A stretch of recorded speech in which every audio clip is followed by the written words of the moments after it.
das ist eine Frage, wo, wenn man sie mir stellt, ist das ein bisschen so wie, warum muss man schnaufen, damit der Körper weiter existiert? Das heisst, ich habe mir eigentlich die Frage noch gar nie so gestellt, weil es dermassen Selbstverständlichkeit ist für mich als Mensch von heute, auch in der Kunst irgendwo die Zeit, in der ich drin lebe, wieder gespiegelt überzukommen, reflektiert überzukommen. Trotzdem würde ich sagen, neue Musik gehört irgendwie, finde ich, zum Alltag aus zwei Seiten. Sowohl von den Produzenten her, also stellen Sie sich vor, nehmen wir einen Ton, wo zum Beispiel sehr konsonant kann ausharmonisiert werden oder auch so ein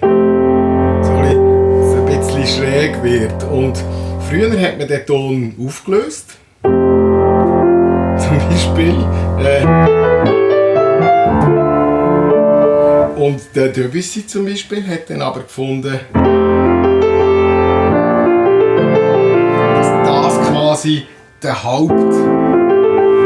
Hauptton ist. Jetzt kann man sagen, ja, aber der klingt ja ein bisschen dissonant. Aber so hat der Künstler ist immer weitergegangen und hat probiert, logischerweise auf dem aufzubauen, wo er schon vorgefunden hat. Das ist die natürliche künstlerische Antrieb, dass man nicht nur reproduzieren will, sondern tatsächlich auf Resultate kommt, die vielleicht vorher so noch nicht ganz so da sind. Ich mache ein anderes Beispiel. Als Kind zum Beispiel, wenn ich eine Melodie gehört habe, dann habe ich das gespielt und das ist dann gut gegangen mit 2-3 Akkorden. Und dann irgendwann hat man gefunden, aber vielleicht wäre es interessanter mit anderen Akkorden. Und dann hat man vielleicht gesagt, ja, aber es wäre vielleicht noch schöner, wenn man mal etwas anderes daraus probieren zu machen. Zum Beispiel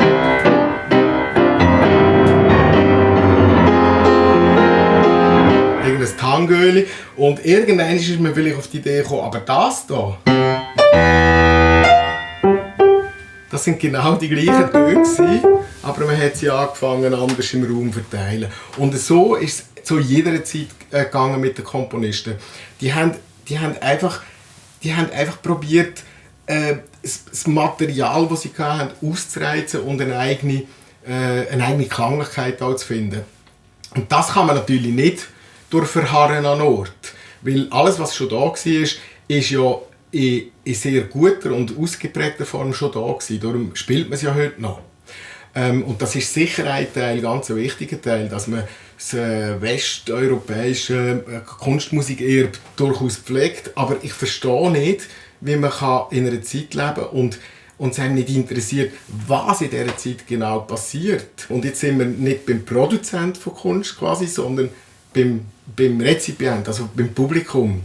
Für mich wäre es wahnsinnig wichtig zu erfahren, wie sich Komponierende heute ausdrücken. Und es gibt eigentlich nur eine Voraussetzung, die man mitbringen muss für das, und das ist nichts anderes als Neugier und vielleicht noch nicht probieren, am Zeug vorbeizulassen. Also ich mache ein Beispiel in der bildenden Kunst. Nehmen wir ein Bild, wo nur mit Formen arbeitet, mit geometrisch abstrakten Formen. Jetzt kann man das Bild anschauen und sagen, ja, aber ich sehe jetzt den Blumentopf gar nicht drauf, wenn man einen Stil haben will. Oder ich sehe keine vernehmbare Physiognomie von einer Person oder ich sehe keine Landschaft oder was immer das heisst. Man schaut etwas an und hat aber quasi ein Resultat schon im Kopf, das man sehen will. Jetzt, was macht jetzt das Bild, das das nicht zeigt? Man kann jetzt auf der Negationsstandpunkt verharren und sagen, das würde jetzt in der Musik heißen, ich höre keine erkennbare Melodie, ich kann nicht mitwippen, ich höre kein, was man noch so erwarten kann, ich höre keine schöne Akkorde, also keine Harmonik. Oder man kann sagen, anscheinend geht es um etwas anderes. Um was könnte es denn gehen in der zeitgenössischen Musik?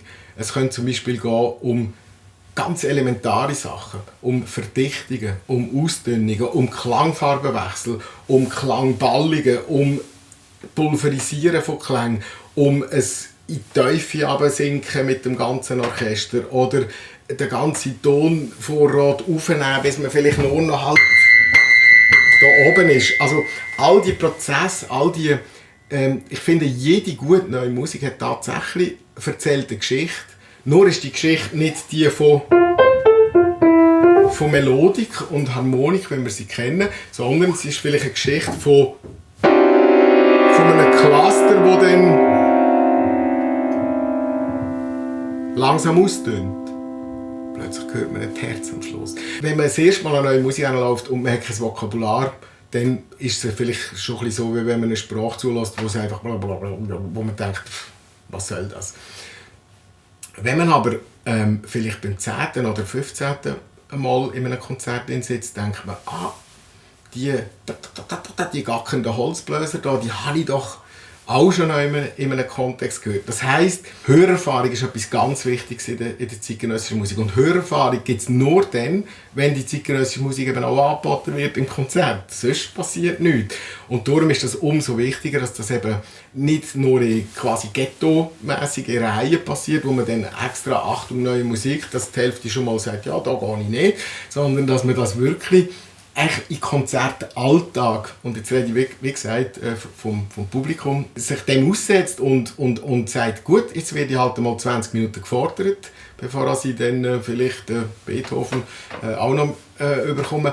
Aber vielleicht wird das gefordert sein, ist alles gefördert werden. Jedenfalls, je mehr als man kennt, je mehr als man bekannt ist mit zeitgenössischen Klängen, desto beschrifteter wird die weiße Landkarte, wo am Anfang völlig einfach noch nichts vielleicht drauf ist und man sich erst die Erkennungspunkt kann setzen kann und dann mit der Zeit hat man ein Beziehungsnetz und dann wird es garantiert immer leichter, zeitgenössische Musik zu rezipieren.